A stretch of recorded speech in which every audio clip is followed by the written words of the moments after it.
Hello बच्चों, शुभ प्रभात। मैं रेनू, आपकी हिंदी अध्यापिका। हम कर रहे हैं क्लास 12th के हिंदी आरो भाग 2 के गद्य खंड का पाठ पहलवान की ढोलक, जिसके रचयिता हैं फणेश्वर नाथ रेणु। तो सबसे पहले आइए हम देखते हैं फणेश्वर नाथ रेणु का जन्म परिचय। इनका जन्म 4 मार्च सन 1921 में पूर्णिया जो गांव है, ज़िला है बिहार का, वहाँ पर हुआ था। और इनकी जो प्रमुख रचनाएं हैं उसमें सन 1954 में 1954 में एक बहुचर्चित आंचलिक उपन्यास था मैला आंचल, वो प्रकाशित हुआ। और इस उपन्यास ने हिंदी उपन्यास को एक नई दिशा दी।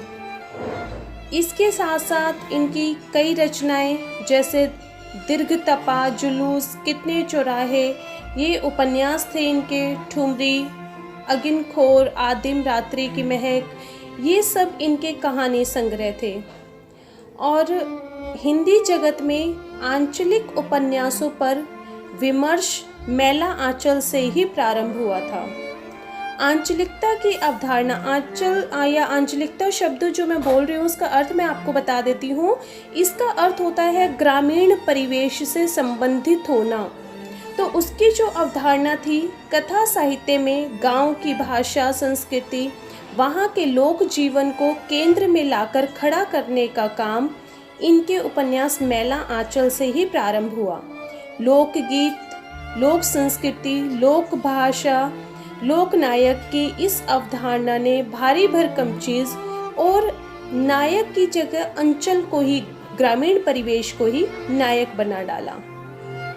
यहाँ जो इनकी कहानी दी गई है मैला आंचल, उस कहानी में हम देखते हैं, एक कहानी का शीर्षक है पहलवान की ढोलक। ये इनकी प्रतिनिधि कहानी है।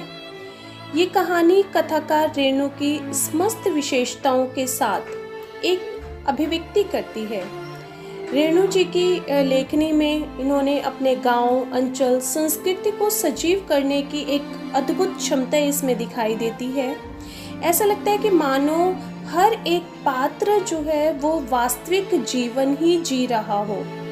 पात्रों और परिवेश का इतना सच्चा, इतना सजीव चित्रण कहीं अन्य और बिल्कुल अत्यंत दुर्लभ है ये जो इन्होंने किया है। रेणु वैसे गिने चुने कथाकारों में से हैं जिन्होंने गद्य में भी संगीत पैदा किया है। अन्यथा इस कहानी में भी हम देखते हैं ढोलक की उठती गिरती आवाज, पहलवान के क्रियाकलापों का ऐसा सामंजस्य दुर्लभ है। यहाँ जो कहानी दी गई है पहलवान की ढोलक, इस कहानी का मुख्य पात्र लुट्टन के माता पिता का देहांत उसके बचपन में ही हो जाता है। और उसके साथ साथ अनाथ लुट्टन को उसकी विधवा सास पाल पोस कर बड़ा करती है। परंतु उसकी सास, जो विधवा सास थी, उसको गांव वाले सताते थे। तो लोगों से बदला लेने के लिए कुश्ती के दांव पेच सीख लिए थे और कसरत करके जो ये लुट्टन सिंह था वो पहलवान बन गया। एक बार लुट्टन श्यामनगर मेला देखने गया, जहां ढोल की आवाज़ और कुश्ती के दांवपेच देखकर उसमें जोश आ जाता है और वो वहां के नामी पहलवान चांद सिंह को चुनौती दे डालता है। ढोल की आवाज़ से प्रेरित होकर लुट्टन ने दांवपेच लगाकर चांद सिंह को पटककर हरा देता है और उसके बाद ही वो राज दरबार का पहलवान बन जाता है। उसकी ख्याति दूर दूर तक फैल जाती है। 15 वर्षों तक जो लुट्टन सिंह पहलवान है वो अजय बना रहता है, उसको कोई पराजित नहीं कर पाता। उसके 2 पुत्र थे, क्योंकि पहले जहाँ माता पिता का देहांत हुआ, उसके बाद फिर कुछ समय पश्चात सास का देहांत हो जाता है जो पालन पोषण करती है। और पत्नी भी 2 बेटों के जन्म के बाद स्वर्ग सिधार जाती है। और जब राज दरबार का पहलवान बनता है तो अपने दोनों बेटों के साथ राज दरबार में ही रहता है। लुट्टन अपने दोनों बेटों को पहलवानी के गुर सिखाता है।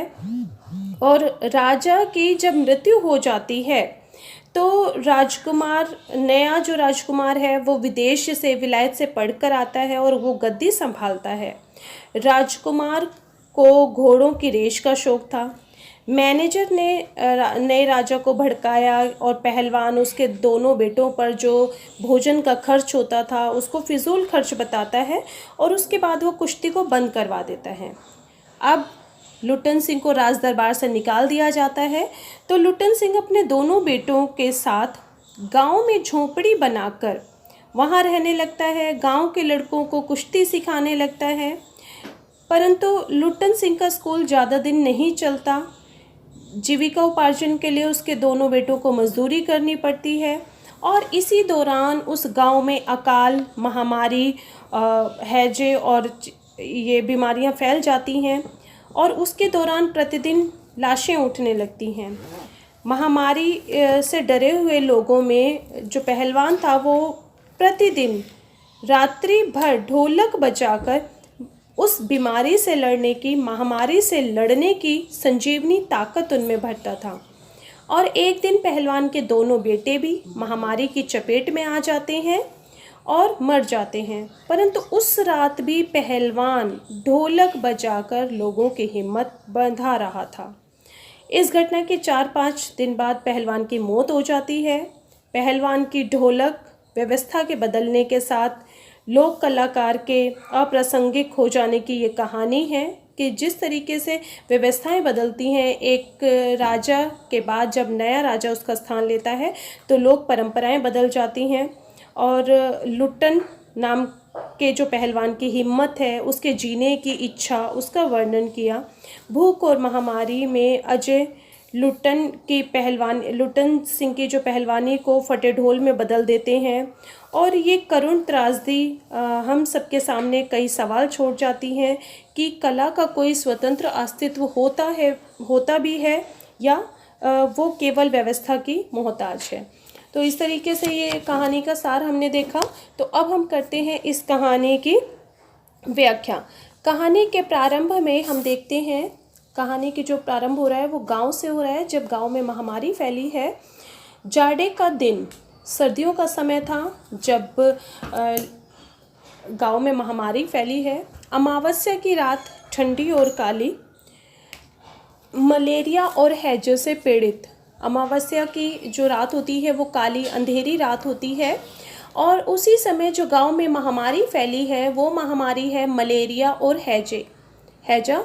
और उससे पीड़ित जो गांव के, भरियातः का शब्द का अर्थ होता है भय से आतुर, जो डरे हुए लोग हैं, वो लोग जो बिल्कुल डर चुके हैं, वो थर थर काँप रहा था। पूरा गांव किस तरीके से लोग वहाँ के डरे हुए हैं मलेरिया की वजह से, हैजे की वजह से, क्योंकि महामारी है। सबको डर लगता है कि सुबह ना जाने किस घर से लाश निकलेगी।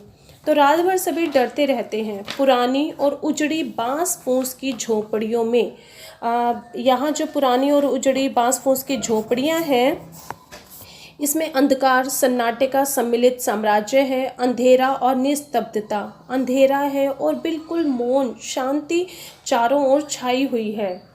और ये जो शांति है ये डरावनी है, इससे डर मनुष्य को लगता है। अंधेरी रात चुपचाप आंसू बहा रही थी। निस्तब्धता करुण सिसकियों और आहों को बलपूर्वक अपने हृदय में ही दबाने की चेष्टा कर रही थी। जो मौन वातावरण यहाँ था वो उस मौन वातावरण को भंग कर रहा था लोगों की करुण सिसकियों के द्वारा और आहों के द्वारा, क्योंकि लोग दर्द से तड़प रहे हैं, करुण सिसकियाँ उनके मुख से निकल रही हैं। तो इस तरीके का वहाँ रात भर वातावरण होता था। आकाश में तारे चमक रहे थे। पृथ्वी पर कहीं प्रकाश का नामो निशान नहीं था। आकाश से टूटकर यदि कोई भावुक तारा पृथ्वी पर जाना भी चाहता तो उसकी ज्योति और शक्ति रास्ते में ही शेष हो जाती थी। यदि कोई भावुक तारा, यहाँ पर इस वाक्य का अर्थ है कि यदि कोई वहाँ पर खुशी देना भी चाहता तो शायद उस खुशी देने वाले व्यक्ति की ही जो साहस था, उसकी जो शक्ति थी, वो रास्ते में ही समाप्त हो जाती। अन्य तारे उसकी भावुकता और असफलता पर खिलखिलाकर हंस पड़ते थे, क्योंकि जो ये वातावरण था ये चारों तरफ इतना डरावना था, इतना दुखी कर देने वाला था कि किसी में भी उत्साह का, जोश का या प्रसन्नता का कोई नामो निशान नहीं दिखाई देता था। उसके बाद की पंक्तियों में सियारों का क्रंदन और पेचक की डरावनी आवाज़, क्योंकि रात का समय है, गांव का माहौल है, यहाँ पर सियारों के रोने की आवाज़ और पेचक की डरावनी आवाज़। जो पेचक रात में बोलता है, ये जानवरों के नाम यहाँ पर बताए हैं, पक्षियों के नाम, कि वो कभी कभी निस्तब्धता को अवश्य भंग कर देती थी। या तो इस निस्तब्धता को भंग किया जाता था, लोगों की जो सिसकियाँ थी, उनके रोने की आवाज़ थी, उससे वो भंग हो जाती थी, या फिर जो सियारों के रोने की आवाज़ थी, पेचक के रोने की आवाज़ थी, उससे ये जो मौन वातावरण था वो भंग हो जाता था। गांव की झोपड़ियों से करहाने और कै करने की आवाज़। कै का मतलब है जो वॉमिटिंग होती है वो, क्योंकि जो हैजे की बीमारी होती है या मलेरिया, इसमें जो है वॉमिटिंग्स होती हैं, तो वही गांव की जो झोपड़ियाँ थी उनसे लोगों के करहाने की आवाज़ आती थी, उनके रोने की, उनके दुख में, करहाने की, कष्ट में जब वो होते थे उसकी आवाज़ और उनकी वॉमिटिंग करने की आवाज़ आती थी। और वो क्या कहकर वो परेशान होते थे, हरे रामा हे भगवान की टेर अवस्था सुनाई देती थी। मतलब लोग बाग हर वक्त भगवान से प्रार्थना करते थे कि वो किसी तरह इस कष्ट से, इस दुख से मुक्त हो जाए। बच्चे भी कभी कभी निर्मल कंठों से माँ माँ पुकार कर रो पड़ते थे। बहुत ही करुण त्रासदी दिखाई है कि इतनी करुणता चारों ओर भरी हुई है कि बच्चे भी रोकर माँ को पुकारते हैं, पर इससे रात्रि की निस्तब्धता में विशेष बाधा नहीं पड़ती थी, क्योंकि जो ये रोना था ये बड़ा पल भर के लिए होता था। कुत्तों में परिस्थिति को ताड़ने की एक विशेष बुद्धि होती है। ऐसा माना जाता है जो कुत्ते होते हैं उन्हें आने वाली परिस्थितियों का पहले से आभास हो जाता है, तो वे दिन रात राख के घूरों पर, जो राख के ढेर लगे होते हैं उन पर गठरी की तरह सिकुड़कर मन मार कर पड़े रहते थे। पर जैसे ही संध्या का, शाम का समय होता, गंभीर रात्रि होती, तो सब मिलकर रोते थे। ऐसा माना जाता है जो कुत्ते होते हैं उनका रोना अशुभ माना जाता है, कि जो पशु होते हैं उसमें भी कुत्ता विशेषकर, वो आने वाली जो समस्याएं हैं, आने वाली जो परेशानियां, उनको भांप जाता है और उसी के कारण वो रोते थे। रात्रि अपनी भीषणताओं के साथ चलती रहती।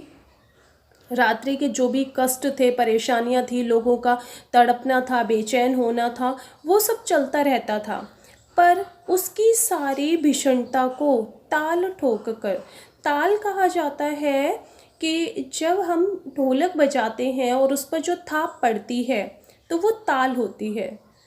ताल ठोकर ललकारती रहती थी सिर्फ पहलवान की ढोलक। जो वो पहलवान था उस गांव में रहने वाला, वो रात्रि भर, पूरी रात्रि भर जब लोग डरे होते थे, परेशान होते थे, दुख से करहा रहे होते थे, उस समय भी वो पहलवान की जो ढोलक थी वो लोगों में लगातार संध्या से लेकर शाम का जब समय होता था वो तब बजनी शुरू हो जाती थी, और वो सुबह प्रातःकाल होने तक वो ऐसे ही एक ही गति से बजती रहती थी। अब यहाँ जो वो एक ही गति से बजती रहती थी, उसके जो शब्द होते हैं कि जब ढोलक पर जो थाप पड़ती है, वो थाप के साथ साथ लेखक ने उसके जो अर्थ हैं वो बताए हैं, कि जिस तरीके से ढोलक की आवाज़ होती है, जैसे चढ़दा गिड़धा, चढ़दा गिड़धा, तो इसका अर्थ उन्होंने बताया कि जैसे वो जो व्यक्ति है, जो समस्याओं से, जो पीड़ाओं से, जो बीमारी को झेल रहा है, मानो वो बीमारी से कह रहा हो, चढ़दा गिड़धा आजा भिड़ जा, आजा भिड़ जा। और इसके साथ साथ आगे की आवाज़ जैसे इसका अर्थ होता आजा भिड़ जा, और बीच बीच में चटाक चढ़दा, चटाक चढ़दा, उठाकर पटक दे, अर्थात जो बीमारी है उसको उठाकर पटक दें। और यही आवाज़ मृत गांव में, जो रात्रि के समान बिल्कुल मृत गांव होता था। मृत गांव से मतलब है कि लोगों में उत्साह की ज़रा सी भी भावना नहीं होती थी, निराश हो चुके थे, वो मृत के समान थे। उनमें संजीवनी शक्ति भरती थी ये पहलवान के ढोलक की आवाज़। जो ये ढोलक की आवाज़ थी वो लोगों में जीने की एक लालसा जगा देती थी, संजीवनी शक्ति का काम करती थी। संजीवनी शक्ति हम सभी जानते हैं। संजीवनी क्या थी? संजीवनी वो बूटी थी, उस शक्ति को कहा जाता है जब लक्ष्मण जी मूर्छित हो गए थे और हनुमान जी उनको दोबारा से जीवित करने के लिए, उनके प्राण देने के लिए जिस शक्ति का प्रयोग किया गया था वो थी संजीवनी शक्ति। मृत में भी जो जान भर दे वो शक्ति कहलाती है संजीवनी शक्ति। लुट्टन सिंह पहलवान के बारे में अब लेखक बताते हैं। यूँ तो वह कहता था कि लुट्टन सिंह पहलवान को होल इंडिया भर के लोग, अब यहाँ देखिए होल इंडिया भर, होल से मतलब है यहाँ पूरी इंडिया, होल मतलब जो हम कहते हैं ना होल इंडिया, तो उस इंडिया भर के लोग जानते थे। किंतु उसके होल इंडिया की सीमा शायद एक ज़िले की सीमा के बराबर ही हो, क्योंकि उस जो वो होल इंडिया कहता था, उस होल इंडिया से मतलब है कि शायद उसकी जो सीमा थी वो एक ज़िले की सीमा के बराबर ही रही होगी। जिले भर के लोग उसके नाम से अवश्य परिचित थे, सभी जानते थे लुट्टन सिंह पहलवान कौन है, क्या है। अब लेखक उसके बारे में बताते हैं कि लुट्टन के माता पिता 9 वर्ष की उम्र में ही अनाथ बनाकर चल बसे थे। जब लुट्टन सिंह पहलवान की उम्र 9 साल की थी, इसका विवाह हो चुका था और इसके माता पिता का देहांत हो जाता है। तो जहाँ इसका विवाह हुआ था उसके बाद जब माता पिता गुजर जाते हैं तो जो सास होती है वही इसका पालन पोषण करती है। और बचपन में ये गायें चराता, धारोष्ण दूध पीता, जो गायों भैंसों का जो दूध निकलता था वो पीता, कसरत किया करता था। गांव के लोग उसकी सास को तरह तरह की तकलीफ़ दिया करते थे। तो लुट्टन ने एक रास्ता खोज निकाला कि गांव वालों से मतलब पीछा छुड़ाने के लिए लुट्टन के सिर पर कसरत की धुन लोगों से बदला लेने के लिए सवार हुई थी। उसने सोचा लोगों से बदला लेने का एक ही तरीका है कि मैं थोड़ा सा कसरत करूं, मैं थोड़ा सा मजबूत बन जाऊं, तो जो लोग जो है मुझे देखकर डरेंगे, मेरी सास को तंग नहीं करेंगे। तो नियमित कसरत वो प्रारंभ करते हैं और जिसके कारण अच्छा खाना पीना अच्छा था, कसरत किया करता था बचपन से ही। तो जैसे जैसे किशोरावस्था प्रारंभ होती है उसके सीने और बाहों को सुडौल और मांसल बना दिया था। वो उतना ही ज़्यादा उसका जो सीना है और बाहें थी वो सुडौल और मांसल हो चुकी थी। जवानी में कदम रखते ही गांव में सबसे अच्छा पहलवान समझा जाने लगा और जैसे जैसे वो जवान हुआ गांव में उसे सबसे अच्छा पहलवान माना जाने लगा। लोग उससे डरने लगे थे। दोनों हाथों को दोनों ओर 45 डिग्री की दूरी पर फैलाकर पहलवानों की भांति चलने लगा था। जिस तरीके से पहलवान चलते हैं वैसे ही वो भी अब चलने लगा था, उसी प्रकार की उसकी भी जो क्रियाएं थी वो होने लगी थी। एक बार दंगल देखने श्यामनगर मेले में गया था। लेखक बताते हैं कि जब वो एक बार दंगल देखने के लिए श्यामनगर मेले में गया तो वहाँ पर पहलवानों की कुश्ती थी और दाव पेच चल रहे थे। तो उसे देखकर उससे भी रहा नहीं गया। जवानी की मस्ती थी, ढोल की ललकारती हुई आवाज़ थी। तो वैसे भी हम ढोल की जब आवाज़ सुनते हैं तो हमारी नसों में एक उत्साह की एक भावना जाग जाती है और ये तो एक पहलवान था तो और जवान भी था। तो उस ढोलक की जो आवाज़ थी उसकी नसों में बिजली उत्पन्न कर देती है और वो बिना कुछ सोचे समझे जो दंगल वहाँ चल रहा था, जो कुश्ती वहाँ चल रही थी, उसमें शेर के बच्चे को चुनौती दे डालता है। अब शेर का बच्चा कौन था? शेर के बच्चे के बारे में बताते हैं वो कि शेर का बच्चा असल में नाम था चांद सिंह, जिसका शेर के बच्चे का वास्तविक नाम क्या था? चांद सिंह। और वो अपने गुरु पहलवान बादल सिंह के साथ पंजाब से पहली बार श्यामनगर मेले में आया था। चांद सिंह के गुरु का नाम था बादल सिंह और ये पंजाब से आए थे, पहली बार श्यामनगर मेले में आए थे। क्योंकि जो मेले में इस तरीके के दंगल का आयोजन होता है वहाँ पर इनाम की वगैरह की प्राप्ति होती है, तो जिस कारण ये वहाँ से आए थे। सुंदर जवान, अंग प्रत्यंग से सुंदरता टपक पड़ती थी। जो चांद सिंह पहलवान था उसके बारे में बताया, 3 दिनों में ही पंजाबी और पठान पहलवानों के गिरोह को अपनी जो ये जोड़ी थी और उम्र के सभी पट्टों को पछाड़कर, किस किस की जोड़ी, बादल सिंह की और चांद सिंह की जो जोड़ी थी, उसने जितने भी पंजाबी और पठान पहलवान थे उनके सभी गिरोहों को पछाड़ दिया था और शेर के बच्चे का टाइटल प्राप्त कर लिया था। कि शेर का बच्चा जिस तरीके से दहाड़ता है, जो उनके अंदर मजबूती होती है, वो टाइटल अब इन्हें मिल गया था, क्योंकि इन्होंने जितने भी पठान पहलवान थे, जितने भी पंजाबी पहलवान थे, उन सबको हरा दिया था। इसलिए वह दंगल के मैदान में लंगोट लगाकर एक अजीब किलकारी भरकर छोटी दुल्की लगाया करता था। दुल्की कहते हैं जैसे पलटी खा जाना, इस तरीके से वो किया करता था। देसी नौजवान पहलवान उससे लड़ने की कल्पना से भी घबराते थे। कोई भी देसी नौजवान हो और पहलवान जो होता था, क्योंकि वो इतने दाव पेच नहीं जानता, तो वो उनसे डरता था। और अपने टाइटल को सत्य प्रमाणित करने के लिए चांद सिंह बीच बीच में दहाड़ता फिरता था, क्योंकि उसे शेर के बच्चे का टाइटल मिल गया था और शेर का बच्चा जैसे दहाड़ता है उसी तरीके से ये भी दहाड़ लगाकर, मतलब ये बुलाया करता था कि कोई लड़ने के लिए हो तो वो सामने आए। श्यामनगर के दंगल और शिकार प्रिय वृद्ध राजा साहब उसे दरबार में रखने की बातें कर रहे थे। जो श्यामनगर का दंगल यहाँ चल रहा था और यहाँ के जो वृद्ध राजा साहब थे, अब वो कोशिश करते हैं कि इसको मैं अपने दरबार में रख लूँगा, चांद सिंह को। और लुट्टन ने शेर के बच्चे को चुनौती दे डाली। जब वो इस बारे में सोच ही रहे थे कि जो लुट्टन था, जो वो पहलवान था, गाँव का एक देसी कलाकार पहलवान व्यक्ति, वो उसको चुनौती दे डालता है।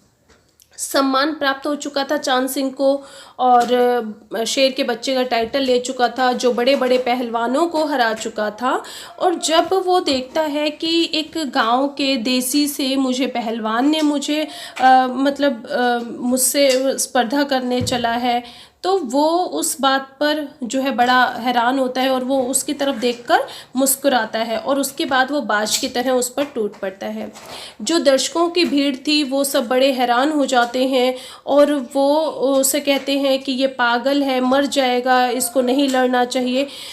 और उधर राजा साहब भी बिल्कुल मना करते हैं कि नहीं, एक देश जो गांव का व्यक्ति है उसको इस तरीके से हम लड़ने की अनुमति नहीं देते। पर लुट्टन जो है उसके दाव जैसे ही वो उस पर टूटता है तो लुट्टन बड़ी सफाई से आक्रमण को संभाल लेता है और उठ खड़ा होता है। उसका अपना भी पैंतरा वो दिखाने लगता है। तो राजा साहब ने कुश्ती बंद करवाकर लुट्टन को वो अपने पास बुलाते हैं और उसे समझाते हैं और उसकी हिम्मत की प्रशंसा करते हैं कि तुम्हारी हिम्मत की मैं तारीफ़ करता हूँ कि तुम जो है इससे लड़ने की कोशिश कर रहे हो, पर तुम इससे जीत नहीं पाओगे, तुम जो है हार जाओगे, तुम्हें चोट लग जाएगी। और वो फिर उसे 10 रुपये का नोट देकर कहते हैं कि जाओ मेला देखने जाओ। पर ये बात जो है उसको अच्छी नहीं लगती और वो इस बात से काफ़ी परेशान हो जाता है और वो फिर भी बार बार यही कोशिश करता है कि उसे किसी तरीके से चांद सिंह से लड़ने की परमिशन मिल जाए, उसके साथ दंगल करने की अनुमति उसे राजा से प्राप्त हो जाए, जिसके लिए वो राजा से निरंतर जो है वो आग्रह करने लगता है। और राजा फिर उसके आग्रह को किस तरीके से मानते हैं ये हम पढ़ेंगे अपनी नेक्स्ट वीडियो में। तो आज के लिए इतना ही। आशा है आपको समझ में आया होगा। धन्यवाद बच्चों।